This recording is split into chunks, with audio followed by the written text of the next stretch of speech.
नमस्कार दोस्तों। आज का प्लान बनाने का मुख्य उद्देश्य east facing home plan with vastu, पूरा पूर्व मुखी घर का वास्तु समझाना है। काफी लोगों के कमेंट आते हैं कि सर हमारा प्लाट का साइज ये है, हमारे प्लाट का साइज ये है, तो उस अकॉर्डिंग एक प्लान ऐसा बताइए जिसके अकॉर्डिंग हम हमारे घर का निर्माण करवा सकें और वास्तु में कोई कमी ना रहे।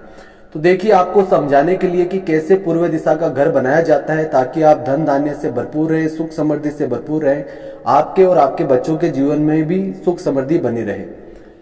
किसी भी प्लाट की सबसे महत्वपूर्ण चीज होती है दिशा। उस दिशा के अनुसार ही उस प्लाट में पूरा वास्तु के अनुसार कार्य किया जाता है। कभी भी एक प्लान अगर पूर्व दिशा का प्लान है उसके अकॉर्डिंग उत्तर दिशा का, दक्षिण दिशा या पश्चिम दिशा का घर नहीं बन सकता है। इस चीज का आपको विशेष ध्यान रखना है। आज का जो प्लान हम लेके आए हैं वो देखिए 30 फीट आगे से चौड़ाई ली है और 40 फीट लंबाई, 30 फीट ही पीछे से और 40 फीट इधर से, ठीक है। यानी कि जो चौड़ाई ली गई है वो 30 फीट दोनों तरफ से है और लंबाई 40 फीट है। तो सबसे पहली चीज आपको ये देखनी है, देखिए हम आपको बहुत ही जरूरी चीज समझाने जा रहे हैं तो ध्यान से समझिए। किसी भी प्लाट को आप ले रहे हैं तो सबसे पहले चीज देखिए कि उसकी जो चौड़ाई है दोनों तरफ से बराबर है ना और लंबाई बराबर है ना। किसी भी तरह का कॉर्नर अगर बढ़ा हुआ या कटा हुआ या टेढ़ा मेढ़ा प्लॉट है तो पहली बात तो उसको लेना ही नहीं है अगर आप नया ले रहे हैं। अगर आपके पास ऑलरेडी है प्लॉट या जमीन वैसी तो वास्तु के अकॉर्डिंग उसको कन्वर्ट करना है और फिर ही निर्माण करना है, चाहे आप दुकान बना रहे हो चाहे आप घर बना रहे हो, ठीक है। तो इस प्लाट में देखिए किसी भी तरह का वास्तु दोष नहीं है, कोई भी कॉर्नर कटा हुआ या बढ़ा हुआ नहीं है, ठीक है, पहली बात। दूसरी बात, हर प्लॉट की, दुकान या फैक्ट्री की, जिस भी जमीन पर आप निर्माण कर रहे हैं उसकी एक दिशा होती है। जैसे आज का जो प्लान हम समझाने जा रहे हैं वो पूर्वमुखी यानी कि ईस्ट फेसिंग, कि जब भी आप ईस्ट फेसिंग कोई भी घर बनाने जाएं तो उसमें क्या वास्तु आपका लगेगा, क्या ध्यान रखना है। तो सबसे पहले देखिए 30 फीट की आगे से चौड़ाई ली गई। अगर आपका प्लाट कम ज्यादा कोई भी है तो भी आपके लिए प्लान काफी उपयोगी है। तो जो मुख्य जो दरवाजा होता है ईस्ट फेसिंग घर का, कभी भी आपको अग्नि कॉर्नर में, इस कॉर्नर में नहीं देना। अग्नि कॉर्नर आप कहेंगे कैसे? ये देखिए कॉर्नर अग्नि होता है, ये नैर्तज्ञ होता है, ये वायव्य होता है, ये ईशान कॉर्नर होता है। 4 कॉर्नर होते हैं और ये दिशाएं होती है। आगे पूर्व दिशा है, इधर दक्षिण और इधर आपके पश्चिम और इधर उत्तर दिशा है, ठीक है। आगे से मुख्य रोड इधर से जा रही है इसमें, ठीक है। और काफी प्लान इसी तरह के होते हैं। तो आगे आपका जो पूर्वमुखी घर में मुख्य दरवाजा आपको यहाँ पर देना है, ठीक है। अगर आप छोटा दरवाजा लगाना चाहें तो आप 2 से 3 भाग छोड़ के फिर यहाँ पर अपना छोटा दरवाजा लगा सकते हैं, मगर इस कॉर्नर में कभी भी अपना मुख्य दरवाजा नहीं देना है, बहुत अशुभ होता है। फिर आप जैसे ही अंदर प्रवेश करेंगे तो आपको पार्किंग के लिए स्पेस मिल जाएगा, ठीक है। गाड़ी वगैरह आप आराम से पार्क कर सकते हैं। इधर आप छोटा सा तुलसी के पौधे वगैरह लगा सकते हैं जिससे आपके घर में पॉजिटिव एनर्जी और भी अच्छी रहे, क्योंकि तुलसी का पौधा लगाने की सबसे बेस्ट लोकेशन यही होती है। वैसे तो आप कहीं भी लगाएंगे तो वास्तु दोष को खत्म करता है तुलसी का पौधा और गाय, मगर आप यहाँ पर अगर मोस्टली लगा रहे हैं तो यहाँ पर आप लगा सकते हैं, ठीक है। उसके बाद में आप अंदर प्रवेश करेंगे तो सबसे पहली बात आती है बोरवेल की। तो बोरवेल आप इस कॉर्नर में बना सकते हैं यहाँ पर, मगर ध्यान रखना है कि बोरवेल बनाते समय इस चीज का ध्यान रखना है कि बोरवेल आपके ठीक दरवाजे के सामने ना आए। यहाँ पर कॉर्नर में बोरवेल बन जाएगा। पार्किंग एरिया हो गया। अब इसका 2 बेनिफिट है। एक तो आपका ईशान कॉर्नर काफी हल्का हो गया, काफी शुभ है, सुख समृद्धि धन धान्य देने वाला होता है। आपके बच्चों की समृद्धि होती है, उनकी उन्नति होती है जीवन में, तो बहुत बेस्ट रहता है। जिन लोगों के ईशान कॉर्नर में काफी कमेंट आते हैं हमारे पास कि ईशान कॉर्नर में सर सीढ़ियां हैं, सही है क्या? नहीं, बिल्कुल सही नहीं होती। ईशान कॉर्नर की सीढ़ी आपको माइग्रेन देती है, शुगर देती है और बहुत तरह की मानसिक और आर्थिक तकलीफें देती है। यहाँ तक कि दुर्घटना होने की भी संभावना रहती है जिनके ईशान में सीढ़ी होती है। तो यहाँ सीढ़ी सही नहीं होती है, ठीक है। क्योंकि ईशान कॉर्नर का एक साइंटिफिक रीजन ये होता है, देखिए आप अगर अंधविश्वास की इसमें कोई बात नहीं है, साइंटिफिक रीजन आपको बताते हैं कि जब आपकी धरती कैसे घूम रही है, क्लॉकवाइज घूम रही है, ठीक है। पॉजिटिव एनर्जी हमारे घर में कैसे घूमती है क्लॉकवाइज, सबसे ज्यादा पावरफुल कौन सा स्थान होता है? ये स्थान सबसे ज्यादा पावरफुल होता है। तो आपकी ऊर्जा घर में प्रवेश करी और वो ऐसे ऊर्जा घूम रही है क्लॉकवाइज। अगर आप यहाँ पर इस स्थान को भारी कर देते हैं, ऊंचा कर देते हैं, तो वो आपकी ऊर्जा यहीं ठहर जाती है, वो आगे क्लॉकवाइज नहीं घूम पाती है। उससे आपके घर की जो उन्नति है वो रुक जाती है। तो ये आपका साइंटिफिक रीजन आप समझ सकते हैं इसको इस हिसाब से भी। अब देखिए ठीक इसके सामने एक दरवाजा दिया गया है, एक दरवाजा इधर है।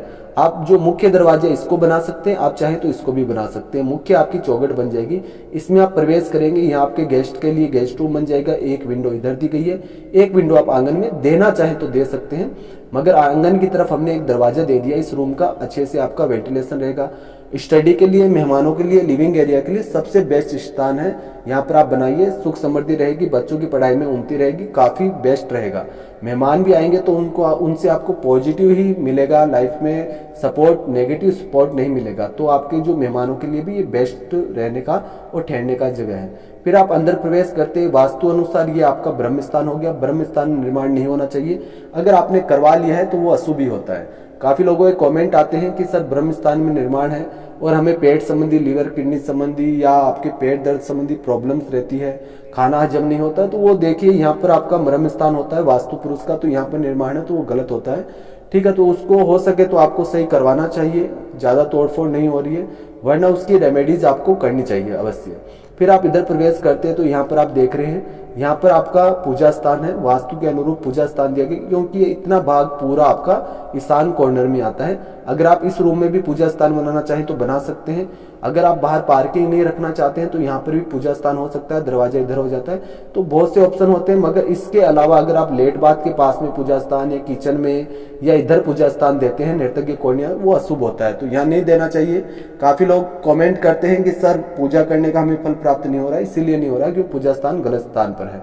फिर एक पूजा स्थान की विंडो इधर ओपन हो गई। अब देखिए इधर आप प्रवेश करते ही ये अग्नि कॉर्नर है, मैंने लिखकर आपको बता रखा है। रसोई घर यहाँ बनेगा, एक विंडो फ्रंट में, एक विंडो आपके जो तुलसी के पौधे लगा रखे उधर होगी। बेटर वेंटिलेशन रहेगा, बड़ी सारी रसोई है, आराम से आपका एरिया कवर रहेगा पूरा, बहुत सुंदर रसोई बनेगी। यहाँ पर आपकी क्लॉकवाइज सीढ़ियां बनेगी दक्षिण की दीवार पर। दो ऑप्शन रहते हैं, आप यहाँ बना सकते हैं या आप यहाँ बना सकते हैं। ठीक है, एक दो जगह होती है तो यहाँ पर आप सीढ़ी दे सकते हैं। तीसरी अगर आपको बाहर बनानी होती तो अगर बाहर जगह रहती तो आप इधर सीढ़ी बना सकते थे। अब आपका यहाँ पर आप देखिए कॉमन लेट बाथ है, पीछे वेंटिलेशन के लिए स्पेस छोड़ दिया गया, ओटीएस रहेगा, कॉमन लेटरिन बाथरूम है। फिर आप इधर सामने प्रवेश करते हैं, ये आपका फर्स्ट रूम है, इधर प्रवेश करेंगे सेकंड रूम है, तो दो कमरे हैं। तीसरा कमरा ये है, तीन कमरे आराम से 30x40 में आपके बन जाएंगे। ठीक है, आपका वास्तु अकॉर्डिंग ब्रह्म स्थान रह जाएगा। इस कमरे में अटैच लेट दे दिया गया, इस कमरे में अटैच लेट दे दिया गया। अगर पीछे वेंटिलेशन का नहीं है जगह तो बीच में आप वेंटिलेशन के लिए ओटीएस रख सकते हैं, दोनों लेट बाथ का वेंटिलेशन हो जाएगा। दोनों रूम में अटैच लेट बाथ है। इस रूम में दोनों तरफ विंडो नहीं रहेगी, इस चीज का ध्यान रखें, छोटी वेंटिलेशन विंडो इस ओटीएस में इस रूम की आप रख सकते हैं। सबसे बेस्ट रहेगा साउथ और वेस्ट जितना नर्तज्ञ कॉर्नर आपका कवर रहेगा काफी शुभ रहेगा, घर में बेस्ट आपके रहेगा।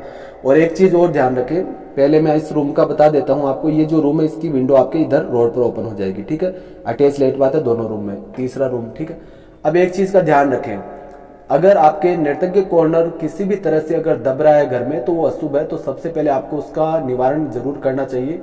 ये जो कॉर्नर होता है, आप सिंपल भाषा में समझिए, ये जो आपके घर का इधर का ये भाग है ना, ये भाग आपका नीचा होना चाहिए, यानी कि नीचा रहना चाहिए, और ये भाग ऊंचा रहना चाहिए, क्योंकि ये ठोस भाग है। ये जो भाग होता है ना आपका, ये हमेशा कवर्ड रहता है, उतना बेस्ट रहता है। और घर में सबसे ऊंचा अगर ये भाग रह रहा है ना, तो आपके घर में सुख समृद्धि बनी रहती है और काफी पॉजिटिव लाइफ में रहता है आपके। तो इस चीज का ध्यान रखें, नर्तज्ञ कॉर्नर कटे ना और किसी भी तरह से नर्तज्ञ कॉर्नर आपका दबे ना। काफी बार हमने वीडियोज में कहा है, फिर भी लोगों के कमेंट आते हैं कि वो कहते हैं कि सर नर्तज्ञ कॉर्नर में सेफ्टी टैंक बना लें क्या। मैंने कहा नहीं सर, नहीं बनाना है। नर्तज्ञ कॉर्नर में आपको सेफ्टी टैंक बिल्कुल नहीं बनाना है। यहाँ पर खड्डा होना, कुआं होना या किसी भी तरह का आप यहाँ पर अपना वाटर स्टोरेज बना रहे हैं तो बहुत अशुभ होता है, अशुभ परिणाम मिलते हैं। यहाँ तक कि काफी बार लोगों के जीवन में बीमारी संबंधी, हार्ट अटैक संबंधी काफी प्रॉब्लम्स देखने को मिलती है, जिनके नर्तज्ञ कॉर्नर में आपके सेफ्टी टैंक होता है।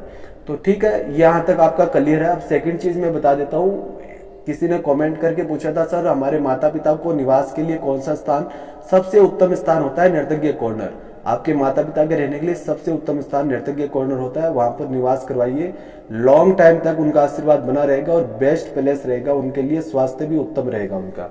तो यहाँ तक आपको प्लान समझ में आ गया होगा। 30x40 का पूरा वास्तु हमने यहाँ पर कवर कर दिया है। तो आपको ये प्लान कैसा लगा कमेंट में जरूर बताएं। अगर आप नए हैं तो चैनल को सब्सक्राइब कर लें ताकि आगे भी आपको वास्तु संबंधी जानकारियां मिलती रहे। और आप कमेंट करके पूछ सकते हैं, कोई चीज़ समझ में ना आए तो हम कोशिश करेंगे नेक्स्ट वीडियो उस सब्जेक्ट पर बनाने की, ठीक है।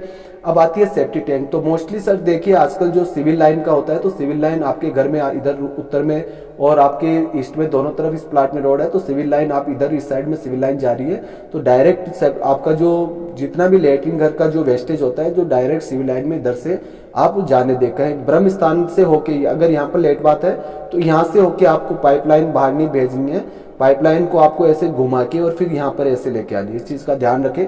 पूजा घर, रसोई घर और इन चीजों ब्रह्म स्थान को इग्नोर करना है। आपकी जो सिविल लाइन है वो यहाँ पर नहीं आनी चाहिए पाइपलाइन वेस्टेज की।